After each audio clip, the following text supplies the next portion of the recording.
Welcome to Fright Club.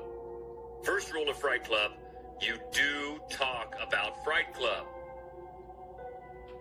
Second rule of Fright Club, you do talk about Fright Club. Third rule of Fright Club, you post, share, comment about Fright Club.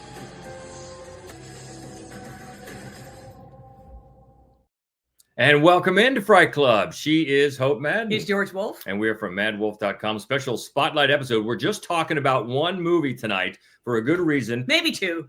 Maybe two. That's right. Maybe two. There's a good reason for that too. Please welcome the filmmaker behind Influencer and now Influencers, Kurtis David Harder. Welcome. Thanks for having me, guys. It's good to see you guys again. It's good to see you. Yeah, we're excited because going back a few years, we first saw you with the first film, Influencer, here in Columbus at Nightmares Film Festival. It was an award winner. We loved it. Everybody loved it. And I think you're getting ready for the sequel to debut on Shudder, December the 12th. Yeah. We have a new one coming out. The first one ended up kind of gaining word of mouth. We were a very small movie that it was just like a small group of us that went to Thailand in the middle of a pandemic and made this little travel movie, and didn't really have any expectations for what it was going to do. Shudder ended up picking it up and putting it out, and word of mouth just kind of built, and now we're back with something a little crazier. Yeah, and we'll definitely get to that. And I remember when you were here for Nightmares Film Festival, and we talked in the Q&A after we showed Influencer, we kind of said that last shot of Influencer kind of made you think like there was more coming. So was that always the plan? No, not at all. It was always kind of a singular thing, and I was a bit apprehensive about doing another one. Like, I think there was some ideas about playing into the idea that we're seeing kind of a very different side of CW. In the second one, we're following up. We're starting off in France, and she's living a kind of a very normal life with a girlfriend, and kind of going on this 1 year anniversary trip. And you don't totally know where it fits in the story, and that's kind of the fun that we have is in terms of the timeline of the first film, where does this kind of take place? And so once the idea kind of started clicking for where you could take the story and build on it, and not just kind of do a retread, I think that was when the sequel really started coming together. Yeah, Cassandra Nod, who was so great in the original, yeah, so mysterious, so like, she was so good in the original. But in the sequel, she has quite a character arc. I mean, she has an emotional backstory in this one. She, you really, I think, feel more for her as a human being. And then she just goes batshit in a very satisfying way at the end. I'm wondering, how much did she enjoy the way the character evolved? Oh yeah, we had so much fun on the first one, and we were trying to keep her, like, this character CW is a bit enigmatic, and kind of like, we didn't want to dive too much into the backstory. We wanted to kind of tread carefully, and I think with this one, we kind of dive into some of the questions that the audience had with the first one, but in a way that we're just seeing kind of another side. We're seeing kind of her in very different situations. And seeing kind of her trying to kind of get back to kind of where she might have come from. So I think we had a lot of fun. Cass coming back in, we just knew the character so well. So it's so fun to kind of just dive a lot deeper into kind of, here's our base. Now we can kind of have a lot of fun with it. And I think with the sequel, we're definitely going a little crazier.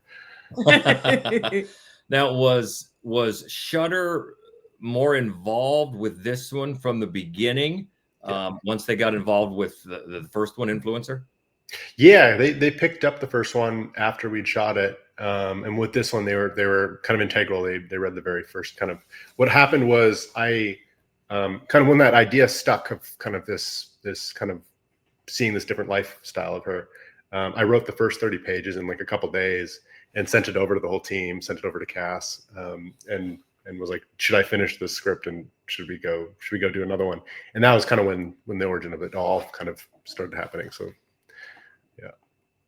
yeah, this one continues. You mentioned the questions from the first one. One of the things I loved about the first one carries over to this one is that you seem to anticipate the questions that we're asking and having as a viewer, especially with the CW character this time, because we're not going to get into the specifics, but there's a couple things I thought, well, why does she do or not do this? And then I think it's because she's in a different place in her life now with this new relationship, and I think that it feels totally real and totally organic for the character.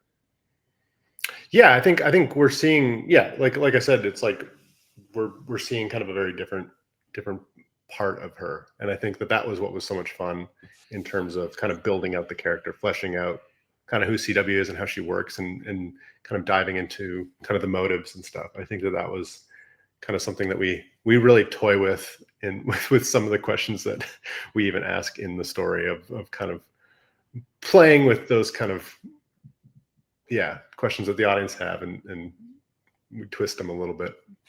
A little bit. One of the things that I really loved about the sequel is that you know, the sort of notion of influencer has changed since the first film came out, and I think that the second film really addresses that with the male character, with the male antagonist in this movie. I think that the movie, it's like you guys kept up with the times. Like, this is where influence is today, and I wanted to know. Plus, it was just really satisfying to see that character and where that story went, and I just wonder what inspired that, if anything. Yeah, I think like for me, I'm always like, whether it's AI or social media or kind of like these online subcultures, I think for me it's looking at kind of the social and emotional consequences of these things. And when we're playing with these kind of characters, that the goal for me in both movies is we're coming in really hot with our introductions to new characters in both things. So it's like we're seeing a very extreme version of this person in almost every character that we meet in both films. And slowly the idea of this kind of like these first impressions, first judgments, to me is really fun to play with, because you can kind of see where they've ended up. And for the rest of the film, we're slowly kind of pulling that back, and we're seeing kind of, how did we get here? Do these people believe what they're doing? This whole like character that they're playing online, is that actually who they are? Or is this just something that they've morphed into? And I think with the new character, Jacob, in this film, we really, John Whitesell, who plays Jacob wonderfully, we really kind of dived into the concepts of like things like audience capture, where the way that you're portraying a message online kind of starts to become a bit of a feedback loop, where the audience will gravitate towards a certain message and want more of that. And do you kind of become this kind of looping thing where you might end up very far from where you actually started. And so I think we were kind of playing with a bunch of ideas of kind of how do these kind of strong voices online become the way that they are. And I think a lot of the time they've kind of become warped even in their own messaging of like the audience kind of controlling them in a sense. It's this weird relationship that kind of seems to happen. Yeah, that was a lot of fun. Yeah. Since the rise of social media, obviously movies are going to reflect that, because it's such a part of pop culture. And a lot of movies don't do it very well, frankly. And I think the first one and this one do it very well in feeling, you don't feel like you're already behind the times once the movie's out, because social media changes so quickly, so rapidly. Yeah, and it seems like you weren't getting preachy about it, but you were saying in the time since the first movie, it's become, of course, a force for politics, a force for social movements, whether it's weaponized or not. And I think with the Jacob character and that kind of bro mentality is speaking to that in a way that really seemed like it was the natural next step. Yeah. I think there's so much to kind of explore with kind of the online subcultures. I think like with the first one is very much about kind of travel influencers and how they get kind of caught up in, and even the hypocrisy of CW, of how she ends up doing some certain things. But I think for me, it's like with the first film, ChatGPT wasn't out. That was not a thing yet. You could kind of see the AI revolution looming, and you kind of see it coming, but like it wasn't in kind of the zeitgeist in the way that it is now. So coming into this film, it was like, okay, well, by the time the first movie came out, ChatGPT, all these things, all these technologies were almost ubiquitous. And so I think coming into this one is like, okay, what's kind of around the corner now? Like where are we going? And for me, it's like, it's definitely coming into, like the emotional side of things, or like, what are the social consequences that we're going to run into? And I think we have some fun with kind of the AI use and some of the online use of like, where are we kind of heading as a culture, and where we headed with internet culture, I think is fun. And I think I just like to have a little bit of fun. I have no answers. I just have questions. In these two movies, but also going back even to Spiral, I feel like you are preoccupied with identity and with people not being who they present themselves as. Is that like a preoccupation of yours? Is it a fear? I just think it's interesting. Like I think like I mean, especially with internet culture, but I think in general, we're always wearing some sort of mask depending on kind of who we're around, or like who's kind of the character that we portray, and versus kind of who are people when they're alone.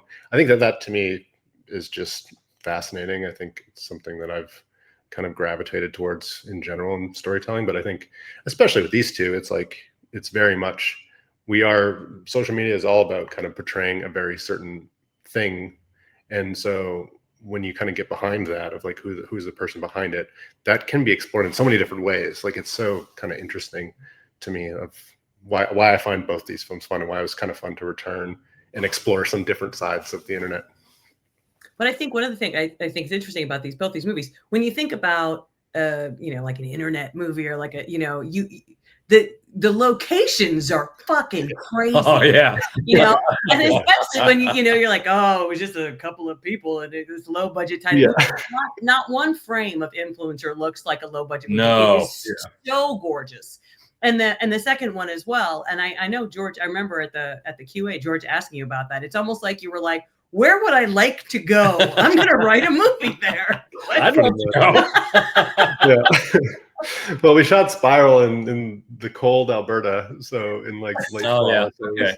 we got to get some more in places. No, I think for me, it's just like what's kind of fascinating is about these kind of lifestyles. It's like you're kind of taking people on this wild ride, and on the surface level, both these films are just they're meant to be just a fun kind of romp. So I think in terms of locations, it's like when we were in Thailand, we were like, where can we find like the best locations that we can? And I think coming into this one, it was like, okay, we have more resources this time. We don't want to I didn't want to like expand the group too big. We added a few people, but we still kept it kind of that same ethos, a very small group, and shot like we were on the road for almost 5 months on this one. So it was a very, very long shoot, and we were able to kind of expand. We were able to kind of shoot in France, we're shooting in Bali, we're shooting in North America, and kind of just feel like, okay, where are kind of the coolest places that we can kind of take these characters as a backdrop. And I think that's just like, I think in general, just kind of fun fantasy fulfillment. I think it's just like, these are not places that I go to very often. So it's fun to kind of take the audience to these crazy locations. Yeah. And that one open air B&B or whatever, a room, that was crazy. The one where she set up in, that was like was, her tree. the treehouse type place. Treehouse on the top of the mountain. Yeah, that was literally on the top. We were staying up there. It was just on the top of the mountain. Clouds would float through the thing. It was nuts. Wow. That's awesome. Well, we've been talking about Cassandra Nod, great as CW, but also Emily Tennant is back as Madison. Were they both jumping at the chance to get back into this and go at it a little bit again? Yeah, I think we built such a family with the first one. Like all of us we're still in touch, and I think to be able to kind of come back on like a bigger of a scale, but still keeping that kind of the family style shoot, I think was just really special. I think we fixed a lot of there's a lot of things we learned on the first one. It was kind of our first time doing an international shoot at that scale with the first film. So coming into this one, we kind of tweaked and were able to kind of figure out a way to kind of perfect the way to kind of make such a expansive travel film. But yeah, I think the big thing for me was kind of keeping the same group. Like I put one of the things, it was like, I need Emily and Cass to come back. But when I was talking to them, I'm like, if Dave Sherman, the cinematographer, if he doesn't sign on, I don't think we can do the film. Like it was like, I think it was like very much this very set group. It was a lot of the same producers, a lot of the same people. And it was so key to me to kind of still keep what made the first film work. And kind of all of us have kind of learned so much, and everybody's leveled up in their own way. So it was really cool to kind of come back and return on just like a bit of a bigger canvas.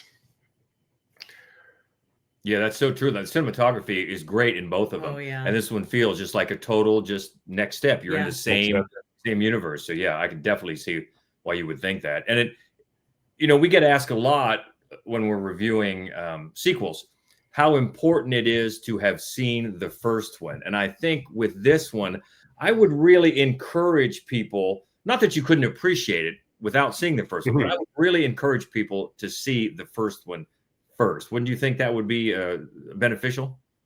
Yeah, I think it definitely. I mean, if you have the chance to, I think that was a big. It's going to make the experience more fun because there's just so many little nods to, and we play with the structure of both films. Both of them are very much playing into fucking up structure. So I think, I mean, it'll make the experience better. I think one of the things going into the second one was we did a lot of testing with the script and the edit of just making sure that even if you haven't seen the first one, it still catches you up enough that it's still a fun experience. And we've had a long festival run where a lot of people coming in haven't seen the first film and still have not had an issue. So I think it's better. It makes it a better experience. And I obviously would prefer that people kind of come in with the context, but it does work on its own. It does. And I think you're right. I think the way you catch people up if they haven't seen it feels very organic. The podcasters and you don't. It's not like flashbacks, and it's not. Yeah, it doesn't feel. It flows beautifully. From you never feels like we're going to hit pause for a second and explain a bunch of stuff to you in case you didn't see it. I mean, it all flows really nicely. Yeah, we had fun kind of coming into that of like making sure that it just like it stands on its own, but obviously this is a follow-up, so it's part of a universe.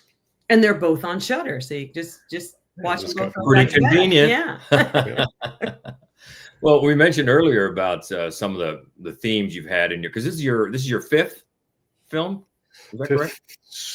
Fifth solo. Yeah, I co-directed a film. So yeah.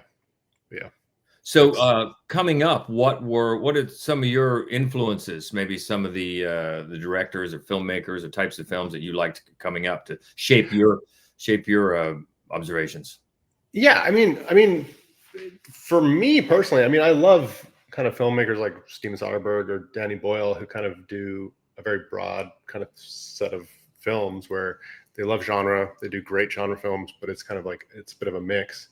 But I mean, coming to this one, it was like there was a bunch, like obviously a huge Patricia Highsmith fan, big Hitchcock guy. I think coming into this one, CW's kind of set up this like kind of French New Wave lifestyle, like fantasy life that she has. So I think like Le Piscine was like a huge inspiration of like the one that Cass and I kind of referred to as CW's favorite film. But there's a bunch. I mean, like, yeah, I think that there's a broad kind of thing. It depends on kind of a specific film or filmmakers. Does this one feel like more of a horror film to you than the first one? It struck me as a little bit less of a thriller, a little bit more of a horror movie. But what do you think? Yeah, I mean, we're definitely leaning into it. I think we're definitely going a little crazier. It's definitely CW is a little more unleashed. Yeah. So we get to see kind of some very emotional sides and some very crazy sides. So I think I think coming to this one, we kind of let loose a bit more. We had a lot more fun. I think it was kind of leaning into the things that we really liked about what the first one did. There was a lot of limitations with the first one with kind of the scope that we had. And like, so it's fun to kind of come back and do kind of some bigger set pieces, like some bigger fight sequences are in this one that we just weren't able to do on the first one because we just didn't have the resources to be able to bring like a stunt coordinator out, which we were able to do on this one. So I think there's a bunch of things that were really fun to kind of expand and kind of take on of what we wanted to do with the first one, but we just didn't have the way to do it. Yeah, because as you know, we're both obviously big fans of the first one, but we did not see that third act coming. I mean, that went hard in a good way, though. And that's why I think that people that have seen the first one, it's going to be even more satisfying when it goes there, because you may not be expecting it, and then just grab I was just talking to someone, and they kind of referred to it. It's like, this is very Evil Dead 2 of you guys. So I think that was a good comparison, where it's just like, yeah, we we went a little crazier. But fun. I mean, the whole Yeah. thing is fun. And also, you know, we're talking about thriller, we're talking about horror, but there's a cool mystery going on underneath the first one and the second one. We're trying to piece together just how it's going to all come about. That's fun too, because those mysteries are always fun to get lost in. Yeah. I mean, like that's where I think like Guy Ritchie, his kind of early stuff is like so fun for that, or like movies like In Bruges, where it's just like there's all these little pieces that are going to somehow eventually come together. And I think that's always really fun of kind of like throwing all of these characters into a blender and just throwing CW in there as well. And I think it just makes it's a really fun kind of, you just don't know what exactly is going to happen. And it's very much like modern audiences are just so smart these days, where they just, if you set something up, they can usually smell it coming. And I think for me, it's like when coming into the first one with Tesh, when we were writing the first one and writing this one by myself, it was kind of the exercise really is just like, okay, how do you actually surprise people, and how do you kind of keep people on edge? And I think that's ultimately the goal, is just to have a lot of fun on the surface level, and then beneath it we can kind of just like dive into some interesting kind of social problems. But I think at the end of the day, I just want to have some fun and kind of take these crazy characters into some wild places. And they are both films are so much fun. I mean, fun. we saw with the first one here what kind of audience appreciation how much they had fun with it and appreciated it. I can assume that on your festival run for this part 2 was the same way. Yeah, it's been really positive. We're continuously hearing that it's better than the first one, so that's ultimately the goal. So I think it's been reassuring kind of jumping into a sequel. Yeah, I bet. Yeah, because no matter how much blood you spill, you can have fun doing it. You can have some fun doing it. Well, we don't want to keep you too much longer. We're in of course the holiday season. Do you have any favorite Christmas holiday horror films? That's a big question time of year. Yeah, that's tricky. I mean, I'm a huge fan of Elf. Yes. Speaking of your background, one of my favorites. Poster. I don't even know there's a poster on the wall right there. Yeah, there it is.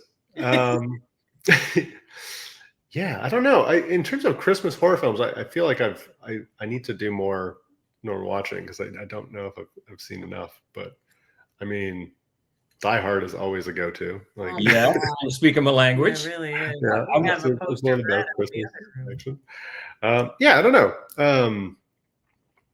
It's tricky. Yeah, I'm not sure in terms of Christmas. Muppet Christmas Carol also. Muppet as long Christmas as we're Carol? throwing out non-horror Christmas movies, Muppet Christmas Carol's the other one we have to watch. Yeah. And also, there was a great one we were reminded, because the Sisu sequel just came out. Right. Oh, Rare Exports. The guy is in Rare Exports. He's in one called Rare Exports. Yeah, that's one of the all-time greatest. Yeah. Right. Rare Exports is, yeah. So they're out there. And even though these are not holiday themed, but they're good for the holiday horror movie going season. For both influencer and influencers. All right, so Influencer is available on Shudder now, the first one, if you want to get. Yeah, and just came out on Netflix. And on Netflix too. Yeah, just yesterday. Yeah, convenient. And Shudder is going to have Influencers on December the 12th. Correct. Yeah, check it out. Check it out. I think people on the Fright Club might get tired of us pimping Shudder so much, but we love it. And, yeah, it is honestly. They're the best, though. I don't know how to get to any other station that we have. It's the only one I know how to actually find is Shudder. I'm not even lying. That's sadly the truth. Well, no, we loved it. We loved Influencer. Yeah. Now we love Influencers. Definitely check it out. The ride that you take us on with these characters is just a blast. Yeah, so it is. Do not miss it. December the 12th, Influencers on Shudder, and the first one on Shudder and Netflix right now. Kurtis David Harder, we cannot thank you enough for giving us a few minutes today. Oh, thank you so much for having me. It's so good to see you guys. So good to see you. Continued success. And until next time, she is Hope Madden. He's George Wolf. And I'm Kurtis David Harder. Stay frightful, my friends. Yay!